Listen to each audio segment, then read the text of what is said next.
Assalamualaikum warahmatullahi wabarakatuh. Bagaimana cara mengqadha salat zuhur ke salat asar? Simak videonya sampai habis karena saya akan menjelaskan dengan detail.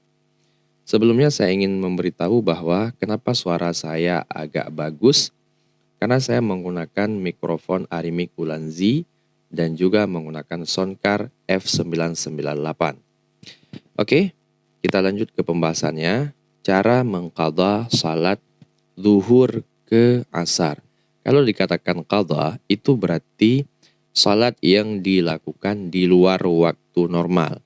Waktu normalnya itu kalau zuhur berarti mulai dari tergelincir matahari sampai bayangan suatu benda itu sudah melewati panjangnya dari benda. Itu berarti sudah habis waktu zuhur.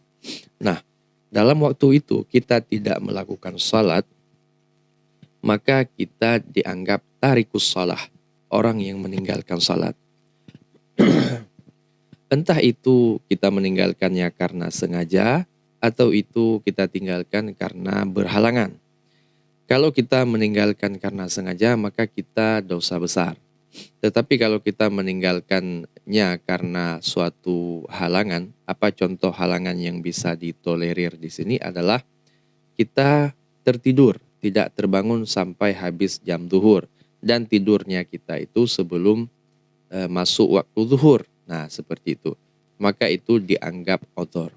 Tapi kalau odhornya yang lain, misalnya karena sakit atau karena sibuk bekerja, dalam hal ini tidak ada toleransi meninggalkan salat selain tertidur.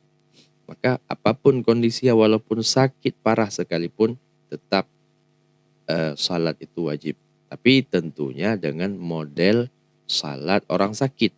Kita diajarkan salat itu sampai orang yang sudah tidur tidak bisa bangun lagi, itu ada model salatnya. Bahkan yang berfungsi cuma hati, maka kita hanya perlu salat dengan hati saja. Nah, sampai segitunya teman. Artinya salat ini benar-benar penting. Berbeda dengan puasa nantinya. Puasa itu banyak keringanan-keringanan. Misalnya kita sedang melakukan musafir, tapi kita nggak sanggup puasa penuh, maka kita dibolehkan untuk berbuka puasa. Nah, jadi di sini aja kita sudah tahu betapa spesialnya ibadah sholat itu sebenarnya. Nah, kemudian kita sudah tinggal sholat, baik itu secara sengaja maupun secara tidak sengaja. Tentunya kalau sengaja dosa besar, tapi kalau tidak sengaja kita tidak berdosa. Nah, kemudian begitu masuk waktu asar, kita mau qadha nih kan. Nah, sholat yang tertinggal tadi kita mau qadha. Ya, gimana caranya? Ya, cara qadha sholat itu sebenarnya tidak ada tutorial khusus. Cara qadha sholat itu sama juga dengan sholat yang bukan qadha, sholat di dalam waktu. Nah, cuma masalahnya kita sudah melewatkan waktu sholat. Maka kita sholat zuhur juga, tapi di waktu asar. Itu makna qadha. Gimana caranya? Apakah kita sholat zuhur dulu, atau kita sholat asar dulu? Nah, begini teman-teman. Orang yang meninggalkan sholat, apalagi apalagi dia meninggalkan secara sengaja, itu dia nggak mau sholat. Masalahnya dia nggak mau sholat.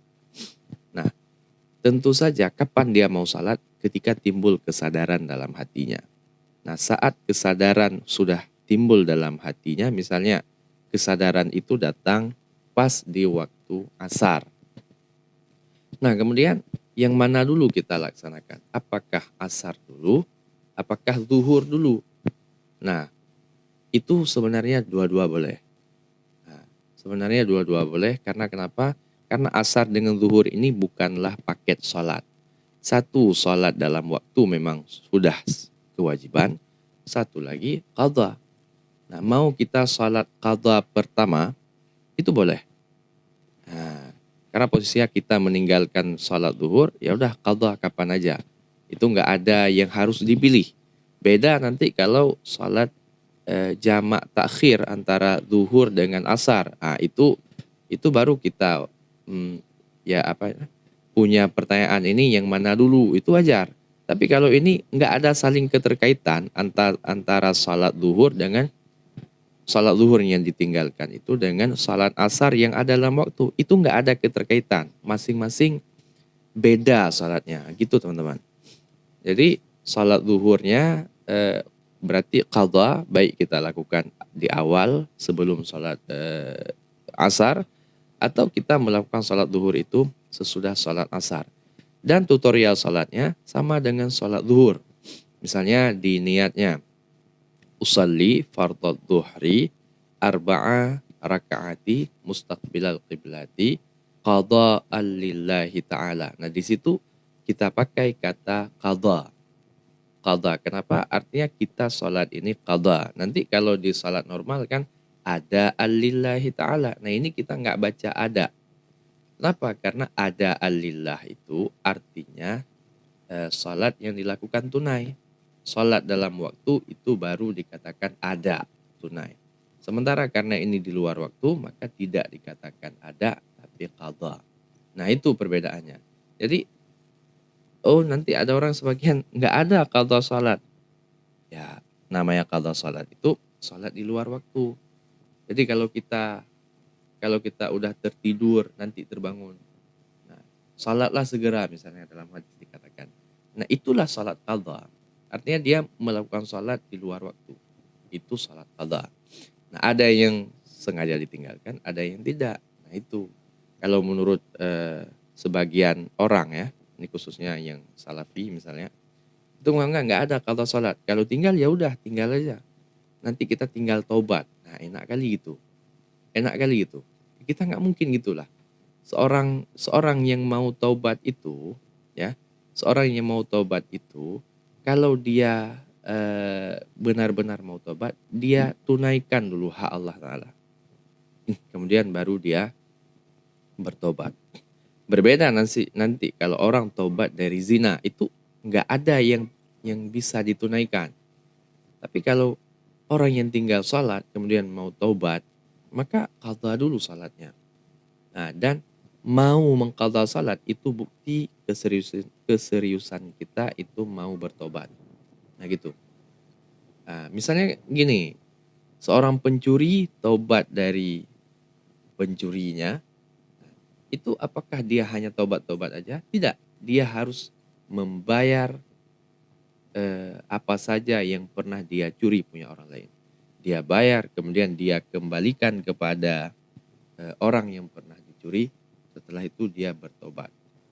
Gitu juga orang yang pernah gibah kepada orang.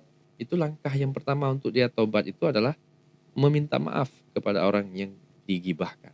Nah, itu juga dalam konteks salat. Kalau kita ingin melakukan, kalau dia ingin mengqadha, ingin taubat dari meninggalkan salat, maka wajib atas seseorang itu untuk mengqadha salat-salat yang pernah dia tinggalkan. Oke teman-teman, semoga bermanfaat video ini. Wassalamualaikum warahmatullahi wabarakatuh.